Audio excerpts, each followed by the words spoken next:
গায়ের লাল রং লাগিয়ে পড়ে আছে, যখন পুলিশ যে ডাক দিচ্ছে উঠে দৌড় মারছে।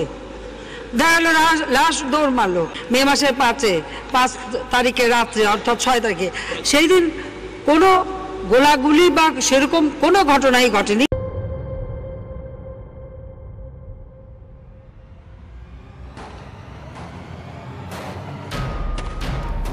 5ই মে 2013 রাজধানীর মতিঝিলে শাপলা চত্বরে ঠিক কী হয়েছিল তা নিয়ে জনমনে এখনও রয়েছে ধোঁয়াশা।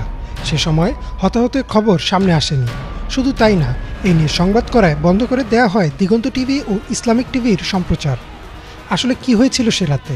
সেটি কি ছিল আওয়ামী লীগ সরকারের প্রথম গণহত্যা? ঘটনা শুরু হয় 2013 সালের 5ই ফেব্রুয়ারি শাহবাগ থেকে। 2009 সালে নির্বাচনে জয়লাভ করে আওয়ামী লীগ সরকার 1971 সালের যুদ্ধাপরাধীদের বিচার কাজ শুরু করে। আন্তর্জাতিক অপরাধ ট্রাইব্যুনালে চলতে থাকে বিচার। তৎকালীন বাংলাদেশ জামায়াতে ইসলামীর সহকারী সেক্রেটারি জেনারেল আব্দুল কাদের মোল্লা দোষী সাব্যস্ত হন এবং তাকে যাবজ্জীবন কারাদণ্ড দেওয়া হয়। এরপরেই শাহবাগে গঠিত হয় গণজাগরণ মঞ্চ, যেখান থেকে ছাত্র জনতা যাবজ্জীবন নয় বরং ফাঁসির দাবিতে আন্দোলন শুরু করে। শুধু কাদের মোল্লা না, সে সময় বিচারাধীন থাকা গোলাম আজম, মতিউর রহমান নিজামী, সালাউদ্দিন কাদের চৌধুরী, মাওলানা দেলোয়ার হোসেন সাইদি সহ বাকি অভিযুক্তদেরও ফাঁসির দাবি ওঠে গণজাগরণ মঞ্চ থেকে। দিন দিন এই আন্দোলন জোরদার হতে থাকে। অভিনয় শিল্পী, সঙ্গীত শিল্পী, খেলোয়াড় সহ সর্বস্তরের মানুষ যুক্ত হতে থাকে এই আন্দোলনে। কিন্তু এক পর্যায়ে গণজাগরণ মঞ্চ থেকে ইসলাম বিরোধী বিভিন্ন বক্তব্য আসতে থাকে। এছাড়াও অভিযোগ ওঠে ইসলাম বিদ্বেষী বেশ কিছু ব্লগারও যুক্ত রয়েছেন এই আন্দোলনে। ইসলাম বিদ্বেষী এসব বক্তব্য ও ব্লগারদের সম্পৃক্ততার বিরুদ্ধে গঠিত হয় একটি অরাজনৈতিক ইসলামিক দল হেফাজতে ইসলাম। ইসলাম ও রাসূল সাল্লাল্লাহু আলাইহি সাল্লামকে নিয়ে কটূক্তিকারী ব্লগারদের ফাঁসি সহ 13 দফা দাবি জানায় দলটি। আর এই দাবি আদায়ের উদ্দেশ্যে 2013 সালের 5 ও 6 মে রাজধানীর মতিঝিলে সমাবেশের ডাক দেয় হেফাজতে ইসলাম।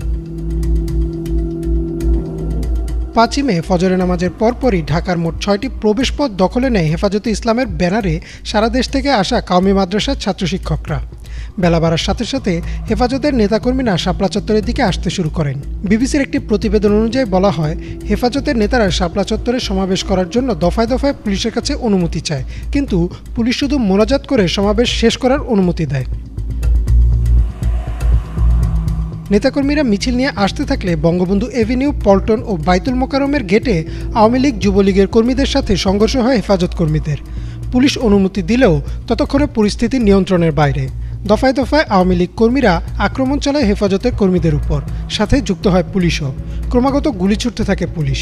আর এদিকে বাইতুল মোকাররমের আশপাশে ইসলামী বইয়ের দোকানগুলিতে ধরিয়ে দেওয়া হয় আগুন। তৎকালীন আওয়ামী লীগের সাধারণ সম্পাদক ও স্থানীয় সরকার মন্ত্রী সৈয়দ আশরাফুল ইসলাম দুপুরে একটি সংবাদ সম্মেলন করে হেফাজতের নেতাকর্মীদের সন্ধ্যা পর্যন্ত আলটিমেটাম দেন। তিনি বলেন, সন্ধ্যার মধ্যে শান্তিপূর্ণভাবে মতিঝিল এলাকা ত্যাগ না করলে তাদের শায়েস্তা করা হবে। জবাবে হেফাজতের নেতারা এই আলটিমেটাম বয়কট করেন ও শাপলা চত্বরে অবস্থানের সিদ্ধান্ত নেন। সরকারের পক্ষ থেকে সিদ্ধান্ত নেওয়া হয় যে রাতের মধ্যে হেফাজতের নেতাকর্মীদের শাপলা চত্বর থেকে সরিয়ে দেওয়া হবে। তাই পুলিশ ও র্যাবের কয়েক হাজার সদস্যদের নিয়ে আসা হয় সমাবেশ স্থলের আশপাশে। বিবিসির প্রতিবেদনে বলা হয়, রাত 3টার দিকে দৈনিক বাংলা মোড়, দিলখুশা ও নটরডেম কলেজের সামনে থেকে শুরু হয় অভিযান। সে সময় অধিকাংশ নেতাকর্মী ঘুমিয়েছিলেন, আর কেউ কেউ জিকির অথবা নামাজরত ছিলেন। রাতে মতিঝিল ও শাপলা চত্বর এলাকার সড়কবাতি বন্ধ করে শুরু হয় ত্রিমুখী অভিযান।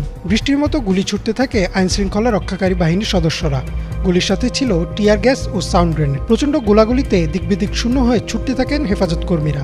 অভিযান শুরুর 10 মিনিটের মধ্যে আইনশৃঙ্খলা বাহিনী পৌঁছে যায় শাপলা চত্বরে। হেফাজত কর্মীরা আশপাশের বিভিন্ন ভবনে আশ্রয় নেন, কিন্তু সেখান থেকেও তাদের বের করে নিয়ে আসে পুলিশ। সারা রাত চলে এই অভিযান। ভোরবেলাতেও থেমে থেমে পাওয়া যায় গুলির আওয়াজ। পরদিন সকালে মতিঝিলের শাপলা চত্বর রূপ নেয় এক যুদ্ধবিধ্বস্ত এলাকায়।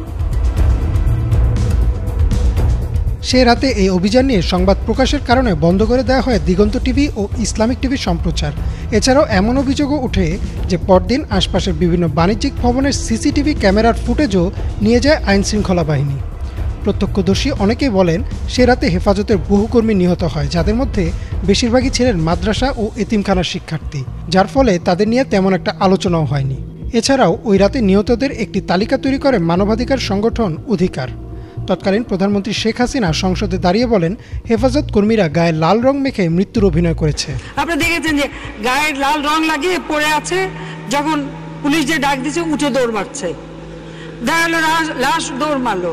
তবে এতদিন আওয়ামী লীগ সরকারের বিভিন্ন চাপের কারণে অধিকারের তালিকাটি প্রকাশ্যে আসেনি। 5 আগস্ট ছাত্র জনতার গণ অভ্যুত্থানের পর পদত্যাগ করে ভারতে পালান শেখ হাসিনা এবং একে একে বের হতে থাকে সে রাতের ভয়াবহতার চিত্র। মানবাধিকার সংগঠন অধিকারও তাদের তালিকাটি প্রকাশ করে, যাতে 61 জন নিহত হয়েছে বলে উল্লেখ করা হয়। 2013 সালে শাপলা চত্বরের ঘটনা নিয়ে এখনও কোনো সুষ্ঠু তদন্ত হয়নি। নিরপেক্ষ অন্তর্বর্তীকালীন সরকারের অধীনে এবার যদি সে রাতের ঘটনার নিরপেক্ষ তদন্ত হয়, তাহলে হয়তো বেরিয়ে আসবে থলের বিড়াল। তখন হয়তো প্রকাশ পাবে প্রকৃত নিহতের সংখ্যাও। ইমরান মাহমুদ, বাংলা ভিশন।